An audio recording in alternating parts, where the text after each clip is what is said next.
कीर्ति की हालत ख़राब होने के कारण डॉक्टर को बुलाया जाता है, जहाँ डॉक्टर सजेस्ट करती है कि इनको प्रॉपर रेस्ट की ज़रूरत है और एक बार आप अल्ट्रासाउंड करवा लीजिए, बाकी सब कुछ नॉर्मल है। तभी वहाँ पर सनी आता है, लेकिन राघव डॉक्टर से कहता है कि डॉक्टर साहब, मैं अपनी बहन का ख्याल अच्छे से रख सकता है। डॉक्टर चली जाती है। सनी कीर्ति के पास जाने की कोशिश करता है, लेकिन राघव उसे रोक देता है। वो कहता है कि सनी, तू कीर्ति के पास नहीं जा सकता, जो तूने उसके साथ किया, अब हम तुझे उसके पास नहीं जाने देंगे।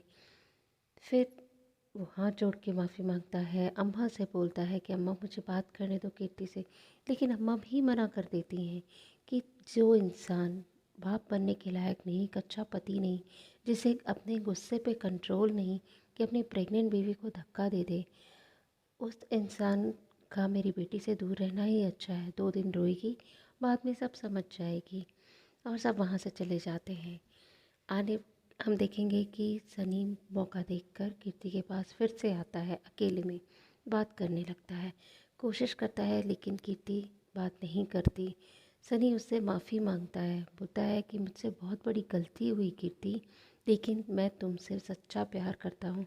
अगर तुम्हें या मेरे बच्चे को कुछ हो जाता तो मैं भी नहीं जी पाता कीर्ति, मेरा प्यार सच्चा है, मुझ पर भरोसा करो। लेकिन कीर्ति उस पर यकीन नहीं करती।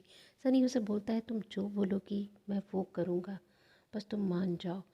पर क्योंकि कीर्ति नहीं मानती है, सनी वहाँ से चला जाता है।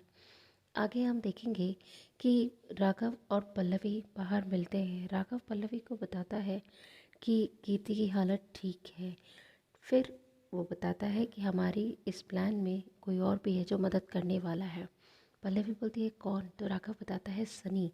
फिर बताता है कि किस तरह सनी राघव के पास आया था, उससे हाथ जोड़कर माफ़ी मांगी कि मुझसे गलती हो गई, लेकिन मेरा प्यार सच्चा था। मेरे पेरेंट्स का डिवोर्स पैसे की कमी के कारण हुआ, तो मुझे ऐसा लगने लगा था कि पैसा ही दुनिया में सब कुछ है, रिलेशंस की कोई वैल्यू नहीं है, इसलिए मैंने ये गलती की। लेकिन जब कीर्ति को इस हालत में देखा तो मैं घबरा गया हूँ राघव, मुझे माफ़ कर दो। तो राघव उसे कहता है कि मुझे पता है गलती करने के बाद कैसा फ़ील होता है। और राघव सनी को एक चांस देता है कि जब तक तुम मेरी कीर्ति का प्यार करोगे और अपने वादे को याद रखोगे, मैं तुम पर भरोसा करूँगा।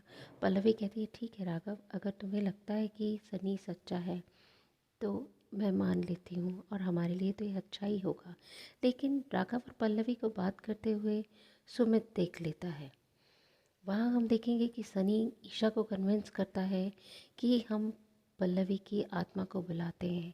ईशा बहुत मुश्किल से रेडी होती है, क्योंकि सनी बोलता है क्योंकि हमारे पास और कोई ऑप्शन है ही नहीं।